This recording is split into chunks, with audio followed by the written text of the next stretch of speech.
사도행전의 말씀은 예수님이 승천하신 이후에 교회가 어떻게 세워졌고 교회가 어떻게 이 땅에 자리 잡고 확장되어져 갔는가를 보여주는 말씀입니다. 오늘 본문 말씀은 그런 의미에서 매우 중요한 말씀입니다. 지금까지는 교회가 이름도 없이 빛도 없이 그저 예수님을 따랐던 무명의 사람들에 의해서 세워졌고, 즉 풀어 설명하면 지금까지의 기독교는 갈릴리 어부들과 또 소외되고 사회에서 제대로 인정받지 못하는 고아와 과부와 등등의 이런 낮은 계층의 사람들에 의해서 세워진 교회였고, 두 번째, 율법에 매여 있던 유대인들에게 기독교가 퍼져가서 그들이 복음을 받아들였고, 이런 기독교였습니다. 그런데 이제 오늘 본문을 통해서 볼 때 이 기독교가 이방 땅에까지 전파되어지는, 이방 사람에게까지 복음이 전해지는 그러한 새로운 역사의 장을 보여주고 있습니다. 오늘 본문 말씀을 보니까 3절로 8절에 고넬료라고 하는 인물이 등장되어집니다. 성경은 고넬료에 대해서 뭐라고 얘기하냐면 1절에 같이 읽어봅니다. 시작. 가이사랴에 고넬료라는 사람이 있으니 이달리아 부대라 하는 군대의 백부장이라. 이방 군대의 백부장이었어요. 근데 그는 2절 말씀을 가보았더니 경건한 사람이었고 이방인이면서도 어떻게 하나님을 알게 돼서 하나님을 예배하는 그러한 사람이었어요. 이방인 고넬료가 경건하게 하나님을 의지하고 하나님을 경외하고 하나님 앞에 기도에 힘썼는데, 하나님께서 그에게 천사를 보내주시고 그에게 계시의 말씀을 주십니다. 욥바에 내려가서 베드로를 청하여 만나라. 이 계시를 받은 고넬료가 자기 하인을 욥바로 보냅니다. 이제 놀라운 일이 있습니다. 9절 이하 16절 말씀을 가보면 베드로에게 하나님께서 또 환상을 보여주십니다. 동일한 시각에 하나님께서 동일하게 역사한 겁니다. 고넬료에게 천사를 보내시어서 욥바에 사람을 보내어 베드로를 만나라, 이런 계시를 주신 하나님께서 그 시간에 동시에 베드로에게도 환상을 보여주셨는데, 생각을 해보면 하나님께서 베드로에게 환상을 보여주시지 않았다면, 하나님께서 고넬료에게 계시를 주시지 않았다면 두 사람은 절대 만날래야 만날 수 없는 그러한 사람들입니다. 왜? 한 사람은 선민사상에 빠져있는 유대인이고 한 사람은 이방인에게 둘이서 도저히 만날 수 없는 상황인데, 하나님께서 두 사람에게 동시에 성령의 감동을 주셨던 겁니다. 자, 베드로에게 주셨던 감동은, 환상은 어떤 환상인가? 그가 기도 중에 기도하러 지붕에 올라갔어요. 성경 6시라고 얘기해요.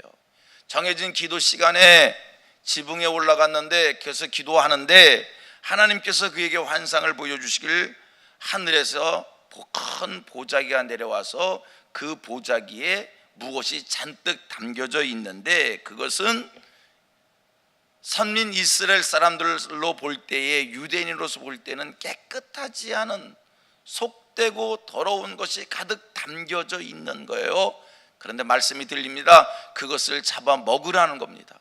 베드로가 얘기합니다. 나는 속되고 깨끗하지 않은 물건을 먹지 않습니다. 내가 언제 그런 것을 먹은 적이 있습니까? 내가 먹지 않습니다. 그런데 세 번 동일하게 하늘의 음성이 들립니다. 그것을 먹으라, 잡아먹으라. 하나님이 계속 말씀을 주십니다.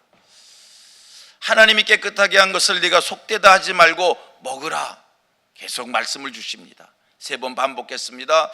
베드로가 그 환상을 보고 이게 도대체 뭔가, 예사롭지 않은 환상이거든요. 이게 도대체 뭔가, 무슨 뜻인가? 그런데 하나님이 깨닫게 해주십니다. 17절 이하 19절 말씀, 17절 이하 19절. 자, 같이 한 번 더 봅니다. 17절 제가 읽습니다. 베드로가 본 바 환상이 무슨 뜻인지 속으로 의아해 하더니 마침 고넬료가 보낸 사람들이 시몬의 집을 찾아 문 밖에 서서 다 같이 베드로가 그 환상에 대하여 생각할 때에 성령께서 그에게 말씀하시되 두 사람이 너를 찾으니 다 같이 일어나 내려가 의심하지 말고 함께 가라 내가 그들을 보내었느니라 하시니. 여러분, 이게 오늘 본문의 큰 줄거리입니다. 복음이 이방 땅에 전해지는 이 일 속에 그 일을 누가 주도했는가? 여러분 기억하십시오.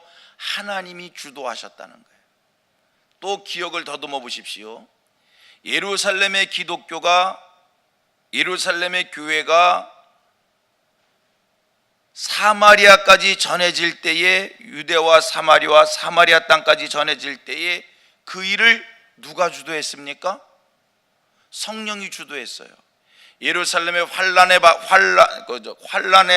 바람이 불게 하셔서 그 핍박 때문에 예루살렘의 경건한 그리스도인들이 사방으로 흩어질 수밖에 없었고 그들이 사마리아까지가 흩어지게 되어지고, 그래서 예루살렘의 기독교가 사마리아까지 갔습니다. 이제 이 기독교가 이방인에까지 가야 돼요. 근데 이방인에까지 가는 이 일도 누가 주도했는가? 성령 하나님이 주도하셨다는 거예요. 하나님이 고넬료에게 계시하여 주시고, 하나님이 베드로에게 환상을 보여주시고 계시하여 주시고, 그 계시에 의해서 베드로가 이방 사람 고넬료를 만나게 되어지고, 그래서 복음이 전파되어지는 겁니다. 같이 고백합니다. 복음의 역사는 성령님이 주장하십니다. 아멘, 아멘. 복음의 역사는 성령께서 주장하시는 거예요.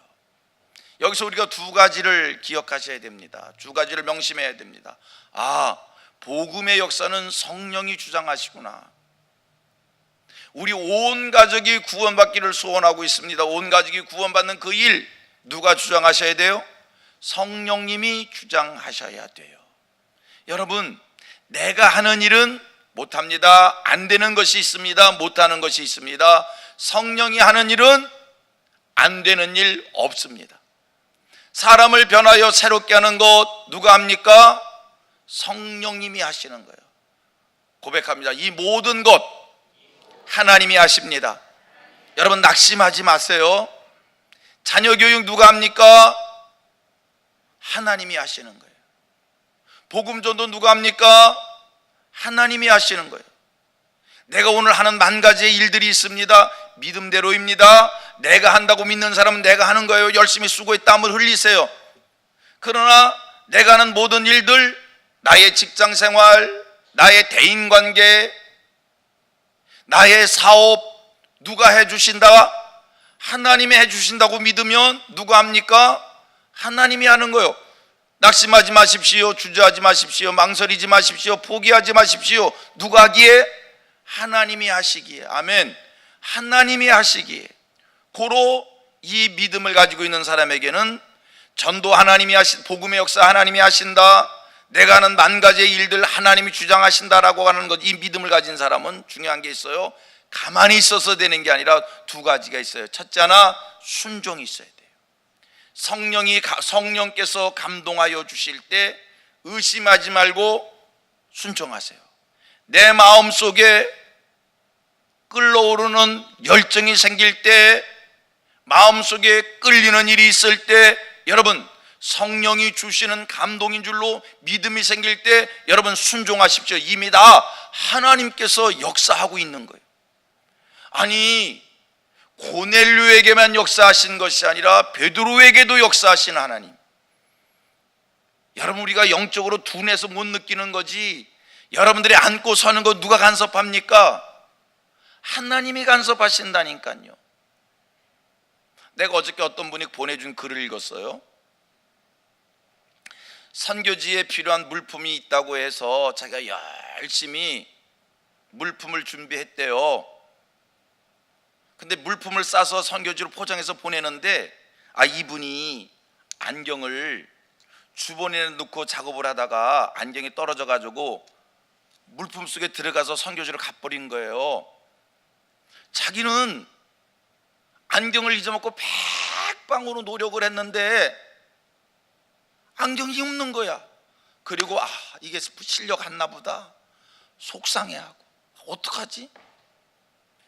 그런데요, 오랜 세월 후에 그 선교지에서 어떤 분이 오셔서 간증을 하는 거예요. 너무나 감사하다고, 이 교회 너무나 감사하다고.